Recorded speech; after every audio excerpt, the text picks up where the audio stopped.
દેશનું એકમાત્ર મંદિર જ્યાં જમણી સૂંઢ સાથે વિરાજમાન છે સ્વયંભૂ પ્રગટેલા એકદંત ગણેશ ગણપતપુરા ધોળકા શહેરની નજીકમાં આવેલું સુપ્રસિદ્ધ મંદિર છે, જ્યાં સ્વયંભૂ પ્રગટેલી મૂર્તિના દર્શન થાય છે. અમદાવાદની નજીકમાં આવેલા ગણપતિના યાત્રાધામ ગણપતપુરાનો ઇતિહાસ અનેરો છે.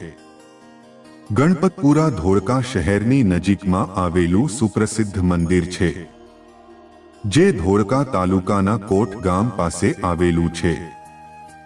ધોળકાથી 20 કિમી જ્યારે અમદાવાદથી 75 થી 80 કિમી અને બગોદરા નેશનલ હાઈવેથી 14 કિમીના અંતરે આ ગામ આવેલું છે, જેને લોકો ગણેશપુરા, ગણપતિપુરા, ગણપતપુરા જેવા નામથી ઓળખે છે. આ મંદિરની ખાસિયત એ છે કે સમગ્ર ભારતમાં ન જોવા મળતી મૂર્તિ અહીંયા જોવા મળે છે. સામાન્ય રીતે દરેક જગ્યાએ ગણપતિની સૂંઢ ડાબી બાજુ વળેલી હોય છે, જ્યારે આ મૂર્તિની સૂંઢ જમણી બાજુ વળેલી છે. તેમજ એક દંતી અને સ્વયંભૂ પ્રગટ થયેલી મૂર્તિ છે. આ મૂર્તિ 6 ફૂટ ઊંચાઈ ધરાવે છે.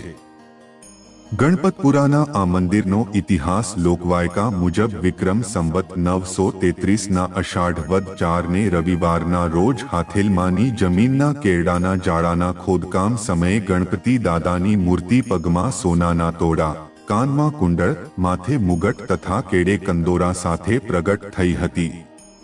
વર્ષો પહેલા આ સ્થળે વન હતું. આ મૂર્તિને લઈ જવા માટે કોટ, રોજકા અને વણકુટા ગામના આગેવાનોમાં વિવાદ થયો હતો. ત્યારબાદ જ્યારે મૂર્તિ ગાડામાં મૂકવામાં આવી ત્યારે ચમત્કાર થયો.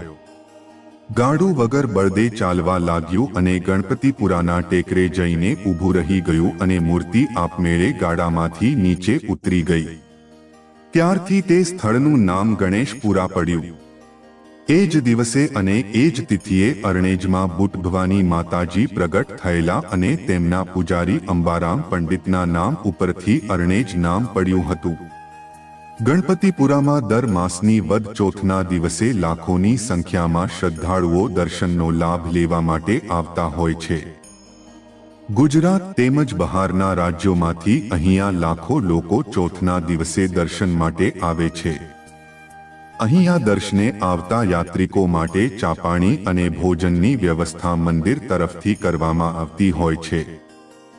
કેવી રીતે પહોંચશો? અમદાવાદથી 75 થી 80 કિલોમીટરના અંતરે આવેલા આ ગણપતપુરા મંદિરના દર્શન કરવા માટે ઘણી બસો ઉપલબ્ધ છે. આ સિવાય જો તમે તમારું અંગત વ્હીકલ લઈને જશો તો વધુ મજા પડશે.